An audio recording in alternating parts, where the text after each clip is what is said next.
जो बीजेपी है, जो आरएसएस है, वो गाय गोबर गौमूत्र की राजनीति करेगी, क्योंकि उनके 7 पुश्ते जिनकी वो राजनीति कर रही है, उनके 7 पुश्तों के पास इतनी संपत्ति है कि वो नहीं कमाएंगे तो वो खा सकते हैं।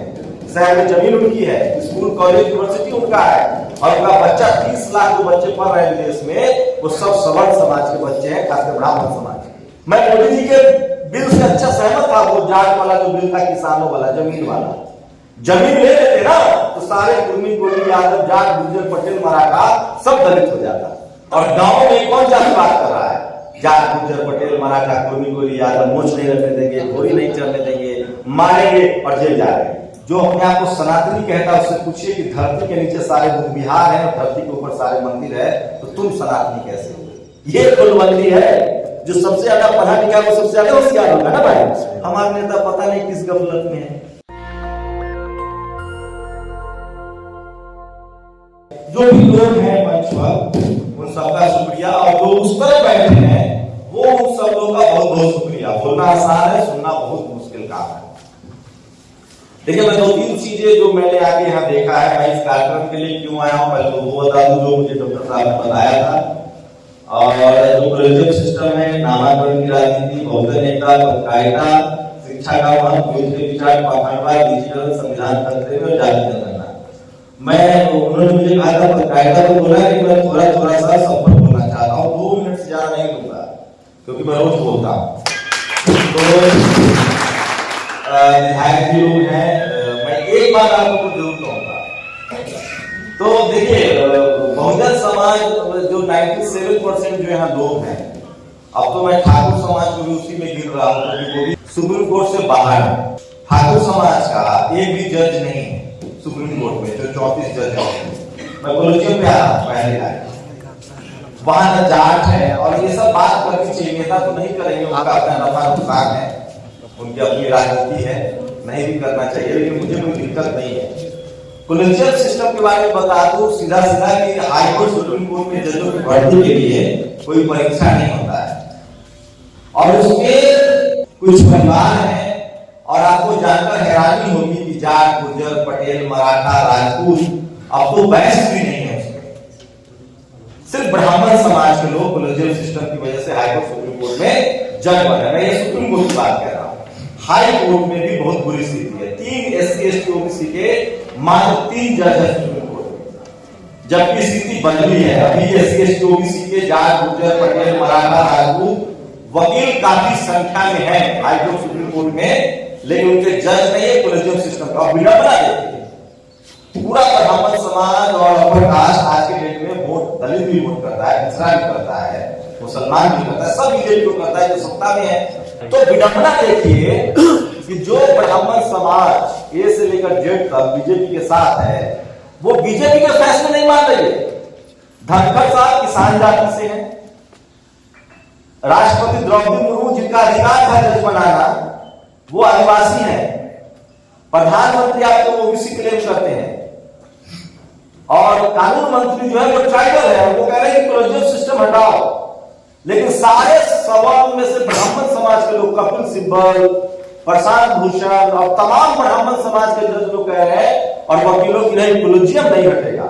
चीफ जस्टिस ऑफ इंडिया जो है, आप लोगों को जानकारी न हो, उनके बेटे ने रिजर्वेशन पर किताब लिखी है। ये जो CGI चंचूर सिंह है, इतना कड़वी भाषण दिए हैं दलित बच्चों पर, IIT पर, रोज दीजिएगा। लेकिन जब वो इलाहाबाद हाईकोर्ट में थे, जजों की भर्ती हुई, तो उनका रिकॉर्ड देख लीजिए।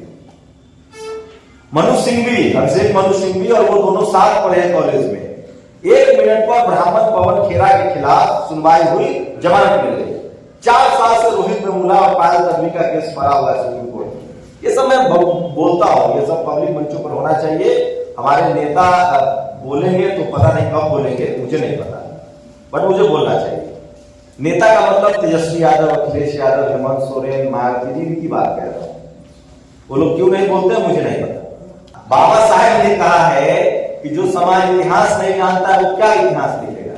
इसी यूपी में मैं आपको बता रहा हूं, रिकॉर्ड है ये, कोई किसी पार्टी का I don't care, Mayawati ji ने 5 साल में सबसे ज्यादा यूनिवर्सिटी खोला, सबसे ज्यादा जिले बनाए, और उससे भी बड़ी बात आइडियोलॉजिकल वॉर लड़ रही थी वो।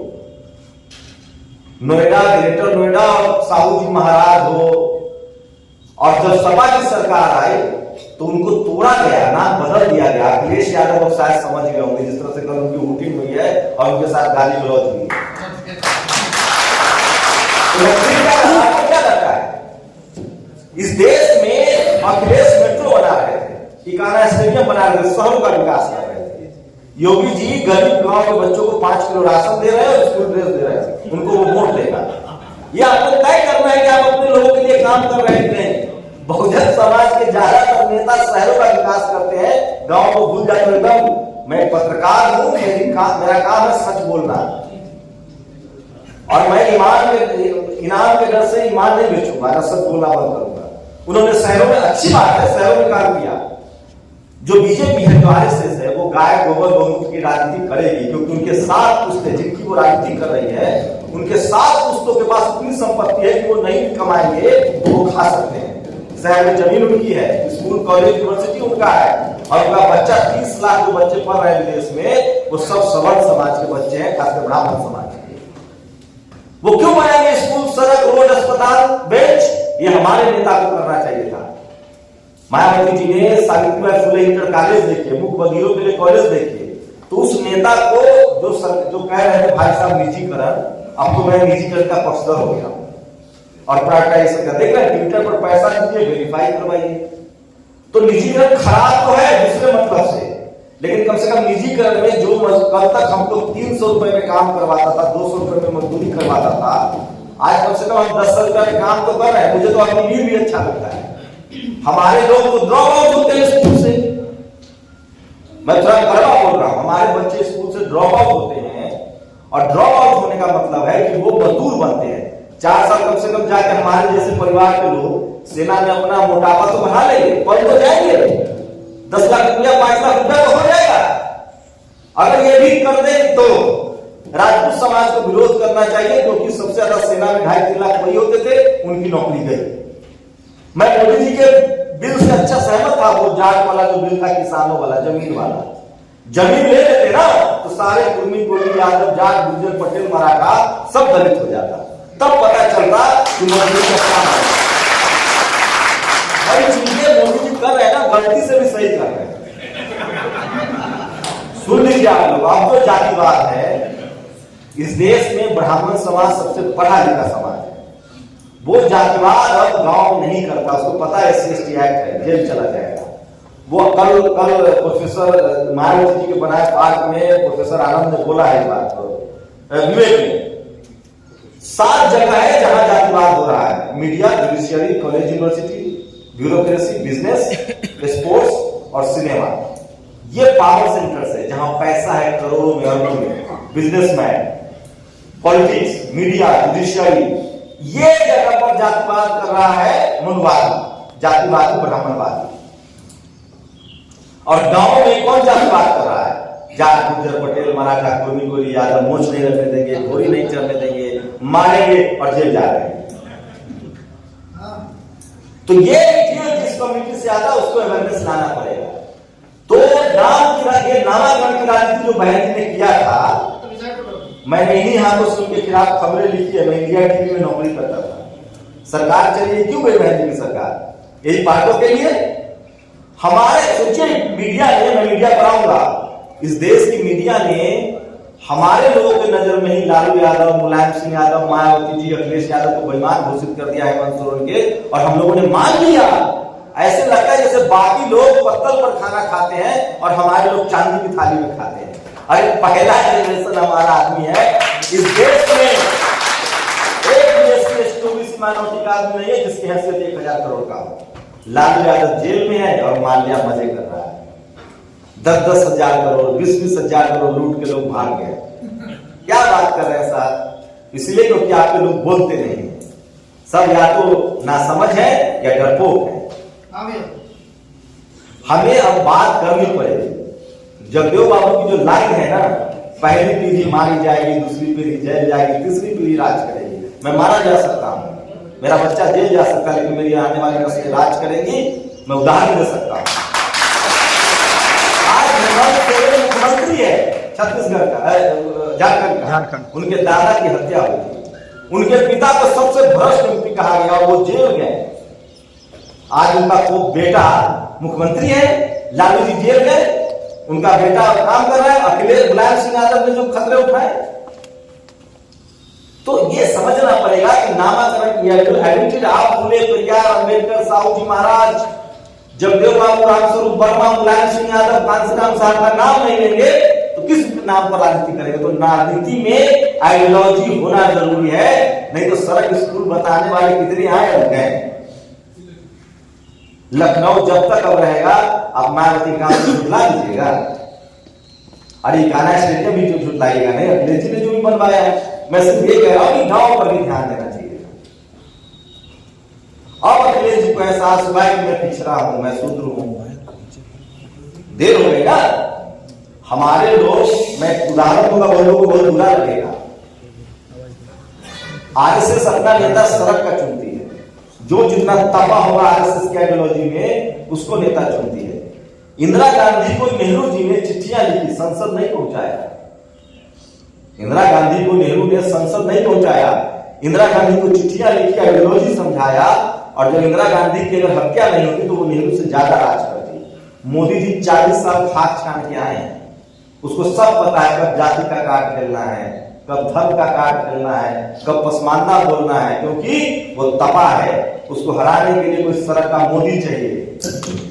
हम ये नहीं कह रहे हमारे नेता खराब है, लेकिन मैं नहीं कह रहा हूं राजनीति आइडियोलॉजी तो पढ़ने लिखने से आता है। हमारा बच्चा हमारे जैसा नहीं होगा, वो अलग पला है बड़ा, उसको कैम्ब्रिज ऑक्सफोर्ड जाना होगा, दूसरे काम में अब लगना होगा। तो हमें बहुजन समाज को आग में तपा हुआ, जो सड़कों से निकला हो, ऐसे लोगों को प्रमोट करना होगा। बाकी हालात तो सबको सिखा ही देता है। अखिलेश जी भी जान गए हैं, तेजस्वी यादव भी जान गए हैं, और अच्छी बात है हेमंत सोरेन भी जान गए हैं। ये लोग जब तक सत्ता में रहते हैं ना, इनके आसपास कैसे लोग रहते हैं पता है? मैं तो देखता रहता हूँ, न्यूज बताएंगे। हम लोग टीवी में थे तो पत्रकारों से आना जाना है। हम तो पत्रकार इसलिए बने थे कि नागमणि जी के यहाँ हम लोग जिनके गांव में कुर्सी लगाते थे, वो विधायक का कुर्सी लगाता था, विधायक सांसद का कुर्सी लगाता था, सांसद मंत्री का कुर्सी लगाता था, और दिल्ली में मंत्री पत्रकार का कुर्सी लगाता था। तो सोचो मंत्री सबसे अच्छा पत्रकार, तब पता नहीं था कि बहुजन समाज में पत्रकार ही नहीं है।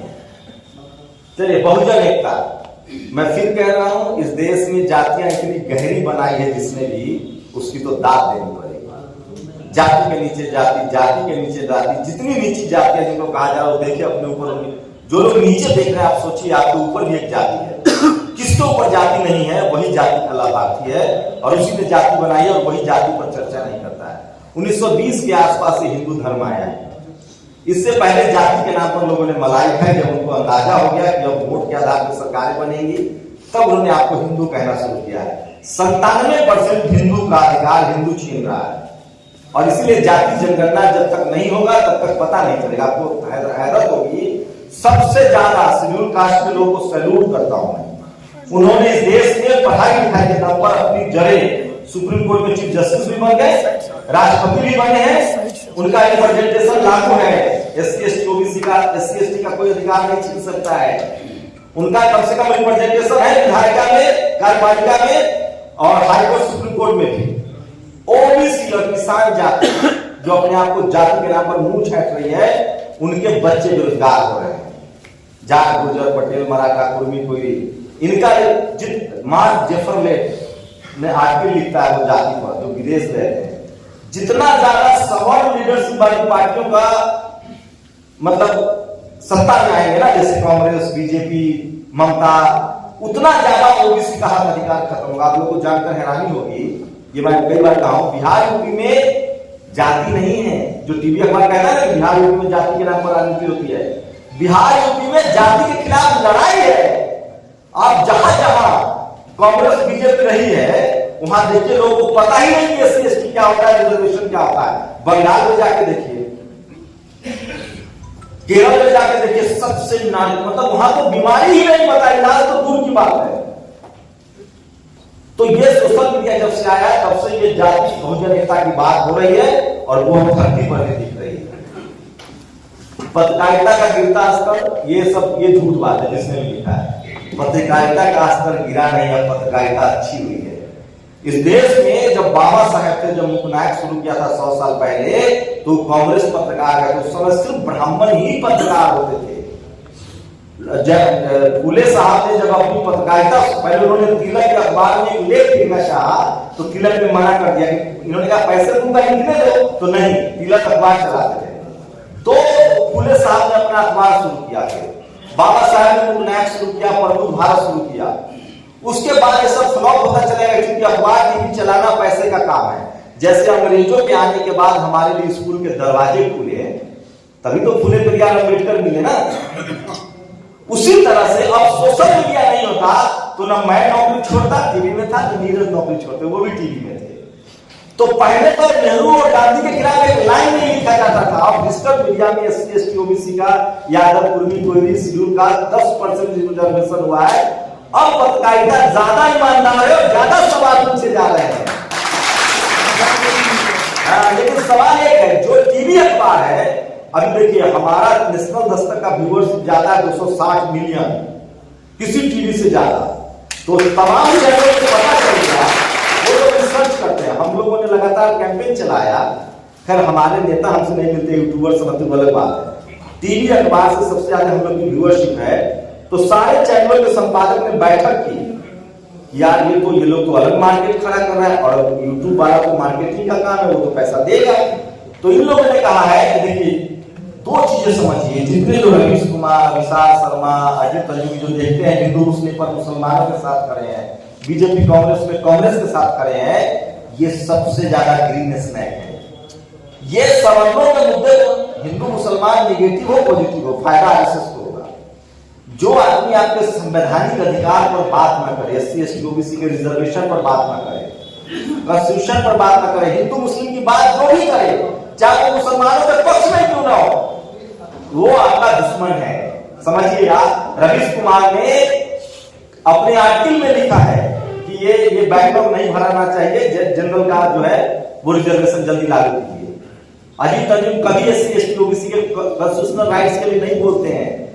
तो खेल समझिए, वो लगेगा कि बाप रे बहुत अच्छा है, लेकिन मैं फिर कह रहा हूं कि ये चीजें आपको समझनी पड़ेगी आज के समय में। बहुजन समाज की बात बहुजन ही कर रहा था, उन लोगों ने स्ट्रेटजी बनाई है कि हम अब SC ST OBC के लोगों को वो टीवी पर जगह दे रहे हैं, अखिलेश यादव को जगह देंगे, मायावती जी को जगह देंगे, बुलाएंगे ताकि इनका दर्शक हमको देखे। ये लड़ाई वहां बैठने की नहीं है टीवी पर, लड़ाई मुसलमान सबसे ज्यादा टीवी पर बैठे रहते हैं दिन भर, तो नौकरी मिल रही है क्या उनको, और विलन घोषित कर रहे हैं। तो इनकी अगर वो भागीदारी देते तो एंकर दलित पिछड़ा आदिवासी होता, संपादक होता, 10-10 करोड़ की नौकरी है। पता है आपको सुनील चौधरी की सैलरी कितनी है? सालाना 10-10 करोड़ सैलरी है, मतलब 1.5 करोड़ का महीना। तो आपको नौकरी मिल रही है कि नहीं, ये देखिए। आपके लोगों को बैठाया जा रहा है क्योंकि आप दर्शक हैं। पहले वो कह रहे थे कि हम आपको ग्राउंड में घुसने नहीं देंगे कान्हा स्टेडियम में, अब चलो अगर तुम जबरदस्ती कर रहे हो तो दर्शक में टिकट कटा के बैठो, खेलने नहीं देंगे सूर्य कुमार यादव की तरह। ये खेल चल रहा है, ये समझिए। अभी सोचिए कि अब नया ट्रेंड आया है, देखिएगा यूपी बिहार में होगा। अभी मुसलमानों की पिटाई हो रही थी, लिंचिंग हो रही थी, कांग्रेस उनको आतंकवादी ठहरा रहे थे, तमाम जातियों का सिंपैथी उनके पक्ष में हो गया कि अब मुसलमानों के साथ अत्याचार हो रहा है। अब नया ट्रेंड शुरू हो रहा है, मुसलमानों को दिखाया जाएगा कोई पाल की हत्या कर रहा है, कोई गुर्जर मार रहा है, कोई जाट मार रहा है, कोई यादव मार रहा है, ताकि फिर से गोलबंदी हो। ये नया मेथड है हिंदू मुस्लिम का, इससे भी सावधान रहिए। अब मुसलमान पीड़ित नहीं दिखाएंगे, मुसलमान को क्रिमिनल दिखाया जाएगा, क्योंकि अभी SC ST OBC के यूपी में अखिलेश जी ने जिस तरह से स्टैंड लिया, मौर्या जी ने जिस तरह से स्टैंड लिया, चंद्रशेखर जी ने जिस तरह से स्टैंड लिया, वहां राजेंद्र पाल गौतम ने स्टैंड लिया, तो बहुजन टूट हो रहे हैं। तो उसको तोड़ने के लिए अब आपको सामने मुसलमानों को गुंडा दिखाया जाएगा। और फिर हमारे लोग कहते अच्छा पाल की हत्या कर दी मुसलमानों ने, यादव मार दिए, जाट मार दिया, गुर्जर मार दिया। और आज पटेल जी हमको बता रहे थे, मोदी जी से एक बार जरूर सीखिए। भारत का एकमात्र प्रधानमंत्री है नरेंद्र मोदी, जो साधु बाबा से ऊपर बैठता है, नीचे नहीं बैठते हैं। सोचिए उस आदमी ने अपनी माँ का श्राद्ध कर्म भी नहीं किया, भारत के मुरवाए, पहले घंटे के बाद दूसरे घंटे में ओपनिंग करने चला गया। हमको सीखना चाहिए और सब श्राद्ध कर्म सब धक्का खत्म कीजिए, मोदी जी से सीखिए, जो जहां से अच्छा मिलता है आप सीख सकते हैं। तो तो पत्रकारिता में हमारी भागीदारी बढ़ी है और पत्रकारिता बहुत बढ़िया हुआ है। मैं एक पॉइंट जो तलाश टाइप का शिक्षा का मत, उस पर तो मैं कुछ बोल ही नहीं सकता हूँ। उस पर क्या बोले? गार्गे साहब ने कहा कि रोटी न हो, कपड़ा न हो, बच्चों को स्कूल भेजिए, लेकिन बड़ी साजिश हो गई। अब जो बच्चा सरकारी स्कूल में पढ़ेगा वो बाद में मजदूर हो जाएगा, और जिनके बच्चे प्राइवेट स्कूल में पढ़ेंगे वो बाद में सरकारी IIM का मजा लेगा।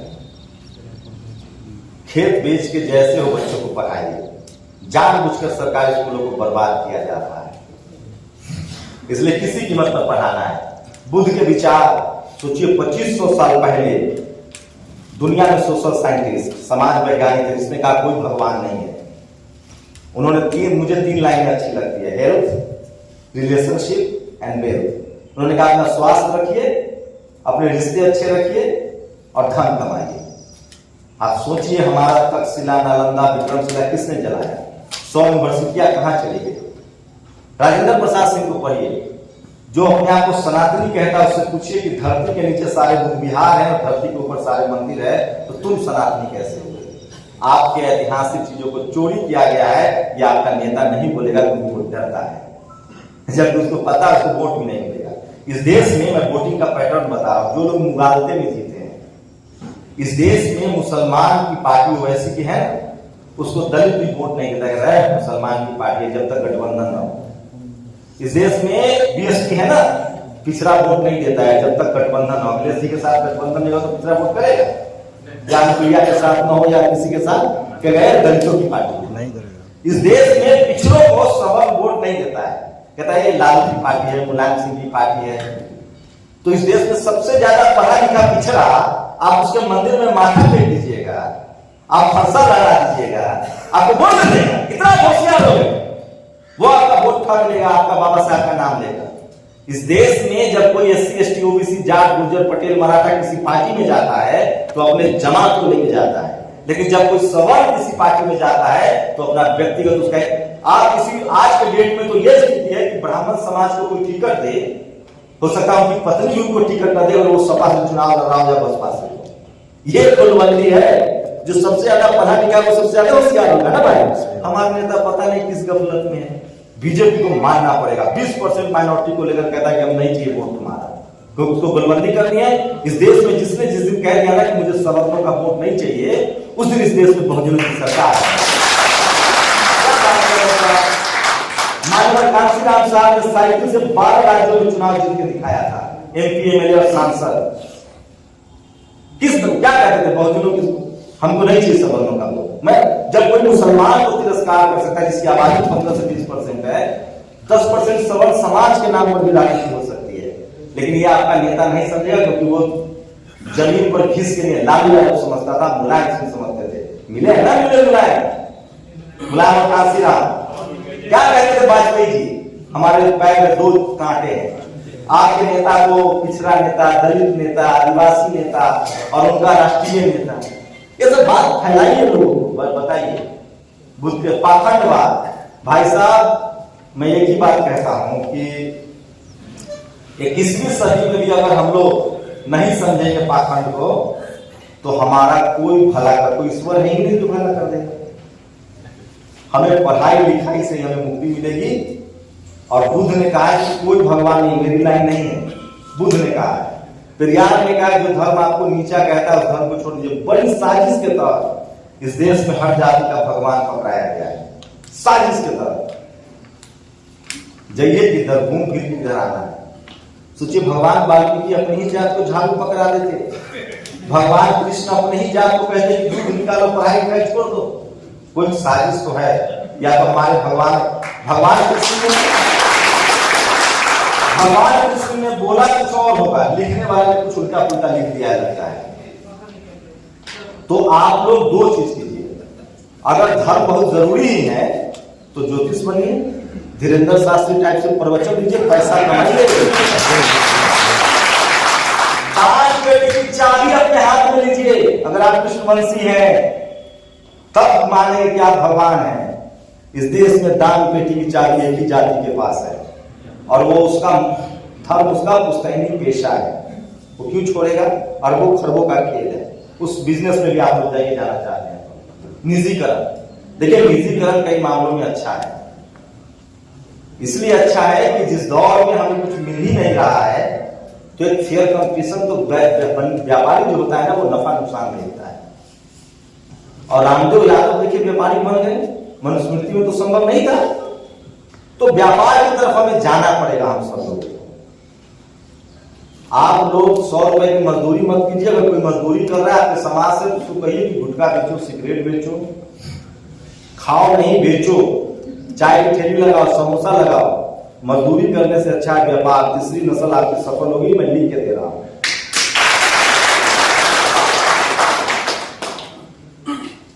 संविधान खतरे में है, ये किसी से छुपा हुआ नहीं है। दरअसल संविधान खतरे में इसलिए है कि देश के ओबीसी की जातियों ने जिनको मुफ्त में सब कुछ मिला, उनको संविधान की कदर ही नहीं है। इस देश में संविधान जो भी थोड़ा बहुत है वो शेड्यूल कास्ट के लोग जिनमें बचा हुआ है, उनको मैं सैल्यूट करता हूं। आदिवासी समाज को फांसी पर फेंक दिया गया है। शेड्यूल कास्ट का लोग अपनी जान जोखिम में डाल के रोज लड़ाई लड़ रहा है। इस देश के किसान, जाट, गुर्जर, पटेल, सोचिए कोई रोज हिंदू राष्ट्र की बात कहता है, उसको हम यहाँ मिला रहे हैं। हम सब लोगों को जागरूकता अभियान चलाना पड़ेगा और उसका एक ही मात्र इलाज है जाति जनगणना। 2024 में यही एक पॉलिसी है, राजनीति है जिस पर जाति जनगणना से एक खेल पलट सकता है। वही बीजेपी को रास नहीं आ रहा है। मुझे नहीं पता हमारी पॉलिटिकल लीडरशिप कहां तक इसको लेके जाएगी, लेकिन आखिरी बात कहूंगा, निराश मत होइए। बुद्ध ने कहा है आप जैसा सोचेंगे वैसा आपको मिलेगा। निराश नहीं होना है।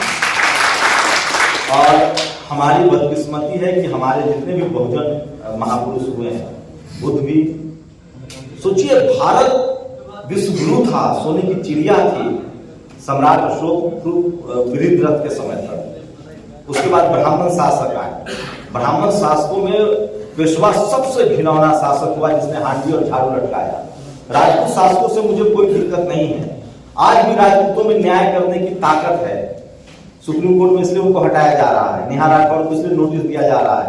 आज एक राजपूत मनुष्य सिसोदिया को गिरफ्तार किया जा रहा है दिल्ली में। मोदी जी से मैं एक बात से और खुश हूं, ये जो कांग्रेस के जो स्लीपर सेल थे मनवादी, वो दलित, पिछड़ा, आदिवासी नेताओं को ही नोटिस देते थे। मोदी जी सबको बराबर नजर से देखते हैं, जो विरोधी है सबको नोटिस देते पहले दलित, पिछड़े, आदिवासियों को ही ज्यादा। तो जो फैक्ट है वो भूलिए, लेकिन मैं फिर कह रहा हूं आरएसएस जो है